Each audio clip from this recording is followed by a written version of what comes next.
Hello everyone, कैसे हैं आप लोग। तो प्रीवियस लेक्चर में यानी लेक्चर नंबर 63 में हमने सीखा था टाइप्स ऑफ इंडेक्स नंबर। आज के इस लेक्चर में यानी लेक्चर नंबर 64 में हम सीखेंगे significance of index number in economics. आज के इस लेक्चर में लेक्चर नंबर 64 में हम सीखने जा रहे हैं significance of index numbers in economics. क्यों जरूरी है एक इंडेक्स नंबर्स हमारे इकोनॉमिक्स सब्जेक्ट में। तो चलिए शुरू करते हैं। Index numbers are indispensable. Indispensable means वो उनको इकोनॉमिक्स को और इंडेक्स नंबर को हम अलग अलग नहीं कर सकते। जहां जहां आपको इकोनॉमिक्स मिलेगा वहां वहां आपको इंडेक्स नंबर जरूर देखने मिलेंगे। इंडिपेंसिबल टूल्स ऑफ इकोनॉमिक एनालिसिस, यानी अगर आपको कोई भी डेटा को एनालाइज करना हो, किसी भी इंफॉर्मेशन को प्रोसेस करना हो, तो आपको इंडेक्स नंबर की जरूरत जरूर ही पड़ेगी। The following explain the significance of index number. और किस तरीके से आपको एक एक पॉइंट हम चलिए डिटेल में शुरू करते हैं। Significance of index number in economics. Point number 1, framing suitable policies, यानी किसी भी सरकार को, किसी भी गवर्नमेंट को पॉलिसीज फ्रेम करने के लिए, चाहे वो पॉवर्टी इरेडिकेट करने के लिए हो, गरीबी दूर करने के लिए, चाहे एजुकेशन बढ़ाने के लिए, चाहे अपने इंपोर्ट एक्सपोर्ट पॉलिसी के बारे में आप बात करिए, किसी भी तरीके की कोई भी पॉलिसी फ्रेम करने के लिए गवर्नमेंट को डेटा की जरूरत होती है। और डेटा कहां से मिलेगा? इंडेक्स नंबर से मिलेगा। Index numbers provide guidelines to the policy makers, यानी जो लोग सरकार में, जो लोग गवर्नमेंट में पॉलिसी मेकिंग का काम करते हैं, उनको इंडेक्स नंबर बहुत ज्यादा हेल्प करते हैं in framing suitable economic policies such as agriculture policy, industrial policy, fixation of wages and dearness allowances in accordance with all the cost of living. सब चीजों को सोचने के बाद, यानी गवर्नमेंट को पॉलिसीज बनाने में इंडेक्स नंबर हेल्प करते हैं। कौन कौन सी पॉलिसीज है? बहुत सारी पॉलिसी। जैसे आपको पता है कि भाई एग्रीकल्चर के लिए, फार्मिंग के लिए बहुत सारी पॉलिसीज होती हैं। इंडस्ट्री के लिए किसी भी बिजनेसमैन को रूल्स एंड रेगुलेशन कैसे कंट्रोल किए जाएंगे, कैसे होंगे, क्या होंगे, कितने होंगे, कब होंगे, कैसे होंगे, ये सब इंडस्ट्रियल पॉलिसी में आता है। फिक्सेशन ऑफ वेजेस, इसे कहते हैं कि भाई एक मिनिमम वेजेस कितना होना चाहिए, एक एम्प्लॉय का जो काम करता है किसी भी फैक्ट्री में, उसका उसका वेजेस कितना होना चाहिए, उसको मिनिमम कितना मिलना चाहिए, ये होता है fixation of wages. Dearness allowances, इसे डीए भी कहते हैं। एक एम्प्लॉयर अपने एम्प्लॉय को डीए भी पे करता है, तो वो कितना होना चाहिए depending upon the situation, depending upon that particular industry कितना होता है। तो ये सब डिसाइड करने का जो काम है ये कौन करता है? एक कंट्री के पॉलिसी मेकर करते हैं। और वो बहुत सारी चीजों को ध्यान रखते हैं, that is cost of living, यानी उस कंट्री में एक जिंदगी गुजारने का जो कॉस्ट है वो कितना है, वहाँ पे खाने पीने का खर्चा ऑन एन एवरेज कितना आता है, वहाँ पे एजुकेशन का कितने में खर्चा होता है, वहाँ पे ट्रांसपोर्ट में कितना खर्चा होता है, वहाँ पे इंश्योरेंस में, कम्युनिकेशन में, वेयर हाउस में जो भी खर्चा होता है ऑन एन एवरेज, जिस तरह की चीजें वहाँ पे खाई जाती हैं, जिस तरह की चीजें वहाँ पे यूज की जाती है, उसे हम कहते हैं स्टैंडर्ड ऑफ लिविंग। और उसी को अचीव करने के लिए जो पैसा लग रहा है that is nothing but cost of living. ठीक है, तो पॉइंट नंबर हमने सीखा कि इकोनॉमिक्स में एक पर्टिकुलर इंडेक्स नंबर जरूरी इसलिए भी है क्योंकि गवर्नमेंट को जरूरत पड़ती है बहुत सारे डेटा की, बहुत सारे इंफॉर्मेशन की, जो आसान भाषा में उनको हेल्प कर सके पॉलिसी फ्रेम करने के लिए। तो इंडेक्स नंबर पॉलिसी मेकर्स को हेल्प करता है सही पॉलिसी फ्रेम करने के लिए। ये हो गया पॉइंट नंबर 1। चलिए पढ़ते हैं point number 2। Point number 2, studies trend and tendencies. Trend and tendencies means what, कि किस तरीके से काम चल रहा है और आने वाले दिनों में क्या होगा, ये ट्रेंड होता है। ये ट्रेंड एंड इन टेंडेंसीज, यानी किस तरीके से इंप्रूवमेंट हो रहा है और कोता कैसा होता रहेगा, ये आपको ट्रेंड पता चल जाएगा। जैसे एग्जांपल के तौर पे आपको समझा देते हैं। अब नेक्स्ट नंबर आप खुद बोलेंगे, आप ट्रेंड खुद बता पाएंगे। Let's say 2 4 8 16। अब आप इसका ट्रेंड बता पाएंगे। Next figure, what will be the next figure, आने वाला नेक्स्ट डिजिट क्या होगा, नेक्स्ट नंबर क्या होगा। आप सभी कहेंगे सर ये 2 का दुगना हो गया दैट इज 4, ये 4 का दुगना हो गया दैट इज 8, ये 8 का दुगना दैट इज 18। अब 8 16 का जब आप दुगना करेंगे तो आपको मिल जाएगा 32। तो ये ट्रेंड है, ये कितना सिंपल ट्रेंड है ऑब्वियसली। तो ऐसे ही इकोनॉमिक्स में बहुत सारे ट्रेंड और टेंडेंसीज होती रहती है जिसको मेजर करने के लिए इंडेक्स नंबर होता है। ठीक है, चलिए पढ़ते हैं। Index numbers are widely used to measure the changes in the economic variables, यानी गवर्नमेंट में एक कंट्री में बहुत सारे चेंजेस हो रहे हैं, एक देश में बहुत सारे चेंजेस हो रहे हैं, उनको स्टडी करने के लिए इंडेक्स नंबर काम में आता है। कौन कौन से वो चीजें जिसमें चेंजेस होते हैं? वो प्रोडक्शन हो सकता है, प्राइस हो सकता है, एक्सपोर्ट हो सकता है, इंपोर्ट हो सकता है। इसमें ऑब्वियसली हर साल, हर महीना, हर दिन कुछ ना कुछ चेंजेस होते रहते हैं। उन चेंजेस को भी स्टडी करने के लिए इंडेक्स नंबर का यूज किया जाता है over the period of time. For example, bye examining the index number of industrial production for the last 5 years, कि हमने एक कंपनी सेलेक्ट की, कंपनी ए, इस कंपनी ने पिछले 5 सालों में किस तरीके से प्रोडक्शन किया है, कितना क्वांटिटी में प्रोडक्शन किया है, ठीक है, 10 किलो, 20 किलो, 100 किलो, कैसा भी, कौन सा भी, तो हम ट्रेंड पता कर सकते हैं कि आने वाले सालों में ये कैसा प्रोडक्शन कर पाएगी। We can draw important conclusion about the trend of the industrial production, और हम बता सकते हैं कि भाई पहले साल में इसने 2 kg बनाया था, दूसरे साल में 4 kg, नेक्स्ट 8 kg, फिर नेक्स्ट 16 kg, फिर नेक्स्ट क्या होगा 32 kg। तो हमें कैसे पता चला? हमने ट्रेंड से इसको पता कर लिया।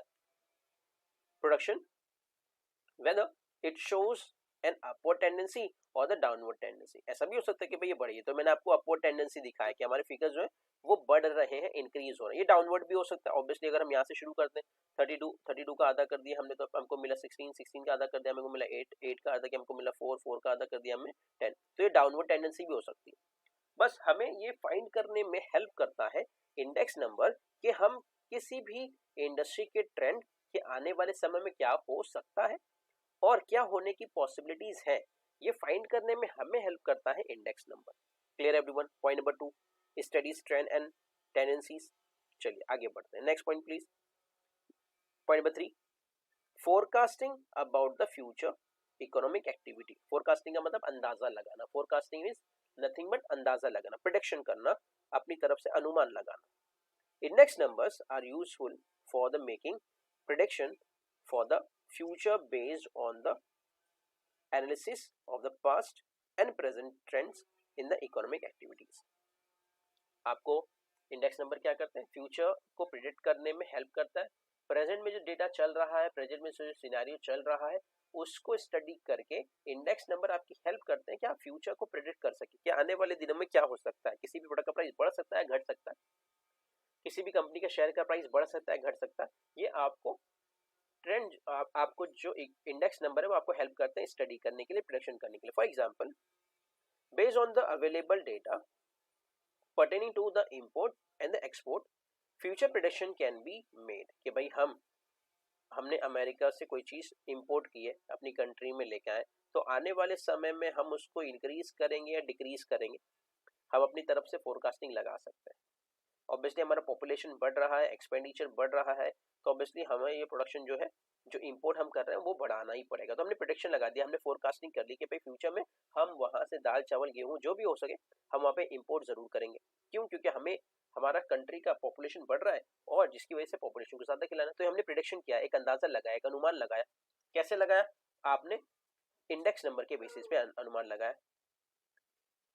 तो forecasting guide the proper decision making, और यही अंदाजा लगाने की जो क्षमता है ये आपको सही डिसीजन मेकिंग करने में हेल्प करेगी। देखो, डिसीजन मेकिंग इंपॉर्टेंट नहीं है, सही डिसीजन मेकिंग इंपॉर्टेंट है। तो ये फोरकास्टिंग में आपको हेल्प करेगी। क्या? इंडेक्स नंबर आपको हेल्प करते हैं फोरकास्टिंग में। क्या फोरकास्टिंग करना? फ्यूचर एक्टिविटी, फ्यूचर ट्रेंड आपको फोरकास्ट करना। तो फोरकास्टिंग करने में फ्यूचर में क्या होगा, क्या हो सकता है, ऑब्वियसली हम 100% की बात तो नहीं करते हैं यहाँ पे, लेकिन हम एक अंदाजा लगा सकते हैं, एक अनुमान लगा सकते हैं, एक जजमेंट पास कर सकते हैं कि फ्यूचर में ऐसा हो सकता है। किसके बेसिस पे? इंडेक्स नंबर के बेसिस पे। Clear everyone? चलिए आगे बढ़ते हैं। Point number 4, measurement of inflation. Index number are also used to measure the changes in the price level from time to time. यानी एग्जाम्पल के तौर पे कि भाई 2010 में 1 किलो चावल का प्राइस था 25 रुपये, ठीक है। यही 2020 में उसी क्वांटिटी, उसी लेवल का जो चावल है उसका प्राइस जो हो गया है वो हो गया है 40 रुपये। इस फेनोमेनन को हम क्या बोलेंगे, चीजों की कीमतों में इजाफा हो गया, बढ़ोतरी हो गई, इसे हम कहते हैं इन्फ्लेशन। क्या कहते हैं, inflation. Inflation is nothing but महंगाई, the rise in general price level. On an average हर चीज की कीमतों में बढ़ोतरी हो जाने को ही कहते हैं इन्फ्लेशन। ठीक है, अब इन्फ्लेशन को पढ़ने के लिए, इन्फ्लेशन को समझने के लिए भी आपको इंडेक्स नंबर आना जरूरी है। It enables the government to undertake the appropriate anti-inflation measure।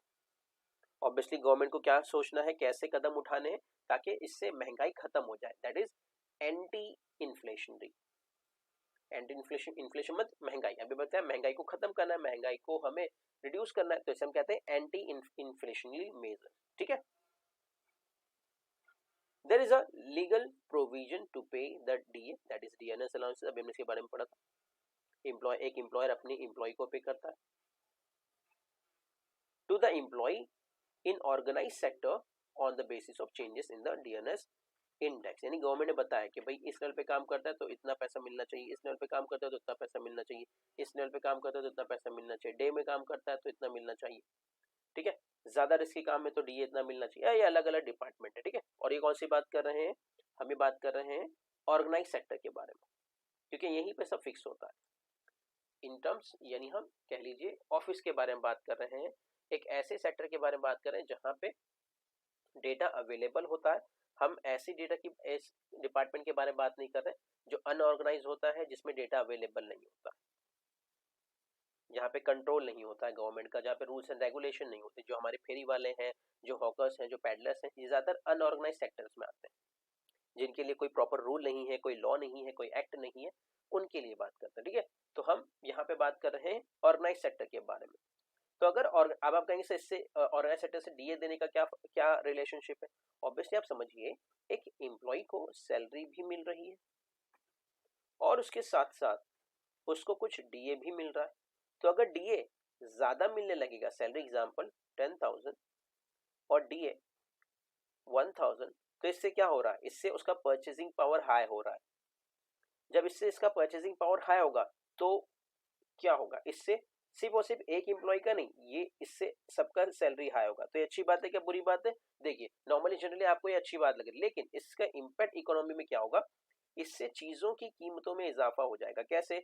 जब मिस्टर ए एक चीज का 500 रुपए देने के लिए तैयार है, ठीक है, वहीं पे मिस्टर बी इसी चीज का, क्योंकि पॉपुलेशन बहुत ज्यादा है, रिसोर्सेस कम है, इसी चीज का मिस्टर बी जो है वो 600 देने के लिए तैयार होंगे। इसी तरीके से मिस्टर सी इसी चीज का 700 देने के लिए तैयार होंगे। तो आपने देखा एक 500 प्रोडक्ट का प्राइस 700 हो गया, इसी को तो कहते हैं इन्फ्लेशन। Clear everyone? तो आपको इन्फ्लेशन कितना बड़ा है, कितना कम हो गया है, इसमें या इसको अंडरस्टैंड करने के लिए मदद करता है आपका इंडेक्स नंबर। Clear everyone? तो इकोनॉमिक्स में हमें पता चला इंडेक्स नंबर कितना इंपॉर्टेंट है। आगे बढ़ते हैं, point number 5, that is useful to present financial data in the real terms. कैसे? डिफ्लेशन, इन्फ्लेशन का अपोजिट, जहां पे चीजों की कीमतों में बढ़ोतरी हो रही थी, इजाफा हो रहा था, इंक्रीज हो रहा था, राइज इन जनरल प्राइस हो रहा था, अब डिक्रीज होगा, इसे किससे कहते हैं? Deflation. Deflation means to make the adjustment in the original data.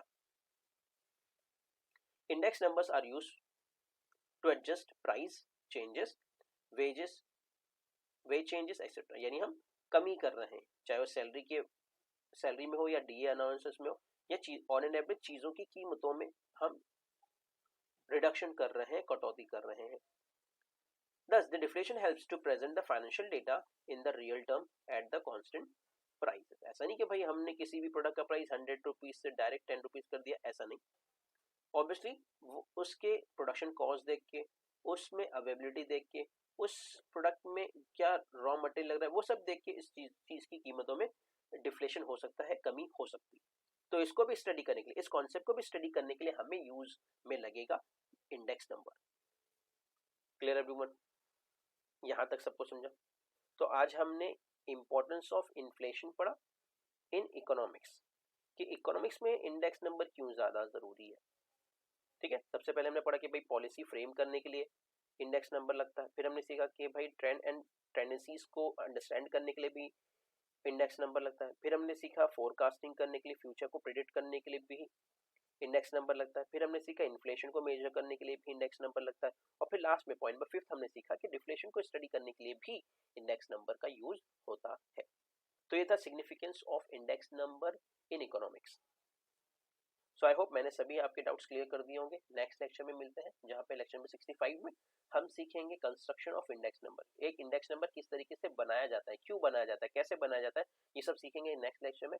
जब तक के लिए keep learning, keep growing, keep smiling. Thank you very much and of course good bye.